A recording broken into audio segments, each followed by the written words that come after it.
जिल्हा परिषदेचे सदस्य आदरणीय राजेंद्रदादा गावडे, तसेच पंचायत समितीच्या नवनिर्वाचित सदस्य सांडगोरताई, गडताई आणि पवारताई यांच्या सत्काराच्या कार्यक्रमाच्या निमित्तानं ज्यांनी हे सगळे सदस्य निवडून येण्यासाठी परिश्रम घेतले असे माझे समोर बसलेले मतदार बंधू आणि व्यासपीठावरती विशेष उपस्थित असलेले माझे मार्गदर्शक, माझ्या कुटुंबाचे मार्गदर्शक, ज्यांनी आपल्या तालुक्याचं विधानसभेमध्ये नेतृत्व केलं आणि आपली सगळी आमदारकी सर्वसामान्य माणसासाठी खर्ची केली, असे आदरणीय पोपटराव गावडे साहेब, मार्केट कमिटीचे माजी सभापती प्रकाश बापू पवार, राजेंद्रदादा गावडे सर, सोदक सर, तुम्ही सगळेच मला वयाने, अनुभवाने आणि कर्तृत्वाने ज्येष्ठ असणारी मंडळी, आज या चांगल्या कार्यक्रमाला मला उपस्थित राहता आल्याचा मनस्वी आनंद होतोय.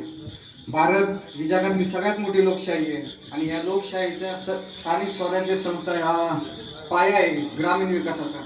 आणि या ग्रामीण विकासाच्या पायामध्ये आदरणीय दादांना आणि ताईंना काम करण्याची संधी मिळाली, त्याबद्दल आमच्या उपस्थित सगळ्यांच्या वतीने मी तुमचं मनापासून अभिनंदन करतो. शरदनी आता गावडे साहेबांबद्दल भरभरून बोलला. मागच्या आठवड्यात मी सुद्धा आदरणीय गावडे साहेबांसोबत मुंबईमध्ये विधान भवनामध्ये जाण्याचा मला योग आला आणि गावडे साहेब विधान भवनाच्या लॉबीमध्ये उभा असताना येणारा जाणारा महाराष्ट्रातला प्रत्येक आमदार, मंत्री, विधान परिषदेला आमदार साहेबांचे चरण स्पर्श केल्याशिवाय पुढे जात नव्हता. त्यामुळे अनन्यसाधारण एक मोठं व्यक्तिमत्व आपल्या परिसरात आहे, याचा सगळ्यांनाच आपल्याला अभिमान आहे. नंतरच्या काळामध्ये विधान भवनातून निघताना राज्याचे मुख्यमंत्री आदरणीय देवेंद्र फडणवीस साहेब सुद्धा गावडे साहेबांच्या जवळ आले आणि गावडे साहेबांनी त्याला सांगितलं, आता आम्ही तुमच्या जवळ आलोय, माझ्या परिसराला काय कमी पडून देऊ नका. त्यावेळी मुख्यमंत्र्यांनी त्यांना सांगितलं, येणाऱ्या भविष्याच्या काळामध्ये आमच्या सरकारला आणि मला तुमच्या मार्गदर्शनाची गरज आहे. तुम्हाला तर आम्ही काही पडून देणार नाहीच, पण तुम्ही सुद्धा तुमचं मार्गदर्शन आमच्या सरकारला आणि आम्हाला कमी पडून देऊ नका. त्यामुळे राज्याचा मुख्यमंत्री सुद्धा आदरणीय गावडे साहेबांच्या मार्गदर्शनाची अपेक्षा करतो. त्यामुळे एवढं मोठं नेतृत्व आज आपल्या परिसराला आणि आपल्याला लाभलं, याच्या खऱ्या अर्थानं तुम्हाला आम्हाला अभिमान असला पाहिजे. माझ्यानंतर बोलणारे अनेक वक्ते, त्यामुळे जास्त न बोलता मला सगळ्यात आनंद असं वाटला की दादा तुमच्या सत्काराला आदरणीय साहेब आणि आई म्हणजे फार मोठा योग आहे मला असं वाटतं.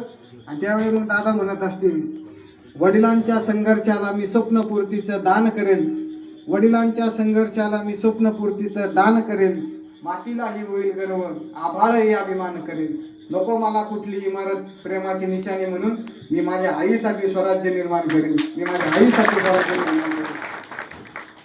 तुम्ही जिल्हा परिषद सदस्य झालात, साहेबांचं स्वप्न ह्याच्यापेक्षा मोठं असेल तुमच्याकडून, पण एक छोटं स्वप्न पूर्ण झालंय आणि आईच्या मनातलं स्वराज्य म्हणजे आपल्या सगळ्या या मायबाप जनतेचं चांगलं होणं हेच आईसाठी खरं तर स्वराज्य असेल, ते सुद्धा तुम्ही उभं कराल अशी अपेक्षा या उपस्थित सगळ्यांच्या वतीने व्यक्त करतो. पुन्हा एकदा आपल्या सगळ्यांच्या वतीनं तुम्हाला शुभेच्छा देतो आणि अशीच याही पुढच्या काळामध्ये तुमच्याकडून